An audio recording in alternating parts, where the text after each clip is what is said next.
নমস্কার, শুভ সকাল। আজ 17ই মার্চ মঙ্গলবার।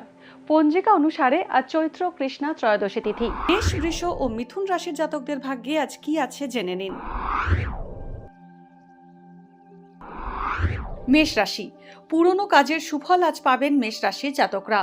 হোঁচট খেয়ে আঘাত পেতে পারেন, বিষয় সম্পত্তির ঝামেলা এড়িয়ে চলতে হবে। ব্যবসায় আশানুরূপ ফল পেতে বাধা পাবেন। রাজনৈতিক ব্যক্তিদের পরিচিতি, জনপ্রিয়তা এবং সুনাম বাড়বে। বৃষ রাশি, পারিবারিক সমস্যা বাড়লেও সব সমস্যার সমাধান হবে। কর্মক্ষেত্রে আপনার কর্মদক্ষতা প্রশংসা পাবে। আজ কেউ ছলনার সাহায্য নিয়ে আপনার সঙ্গে প্রতারণা করতে পারে। সফটওয়্যার ইঞ্জিনিয়াররা নতুন চাকরি পেতে পারেন। ভ্রমণ যোগ রয়েছে। দুধ, সুগন্ধি এবং তেলের ব্যবসা লাভজনক হবে। মিথুন রাশি, কর্মপ্রার্থীদের চাকরি পাওয়ার যোগ থাকছে। ঠিকঠাক বন্ধু নির্বাচন না করলে প্রতারিত হতে পারেন। আইনের সঙ্গে যুক্ত ব্যক্তিদের ক্যারিয়ারে উন্নতি হবে। গোপন প্রেমের সম্পর্কে জড়াতে পারেন মিথুন রাশির জাতকরা। কর্মসূত্রে বিদেশ যাত্রার যোগ রয়েছে।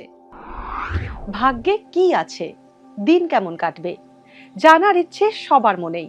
আপনার সঙ্গে কি ঘটবে জানাচ্ছি আমরা।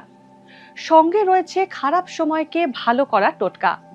ঘরের কোথায় কি রাখবেন, বাস্তু কি বলছে, কি রহস্য হাতের রেখায়। এই সব উত্তরের পাশাপাশি নিজের সংস্কৃতি, পুরাণ ও ঐতিহ্যকে জানুন আরো কাছ থেকে। চোখ রাখুন এই সময় অনলাইনের অ্যাস্ট্রো পেজে।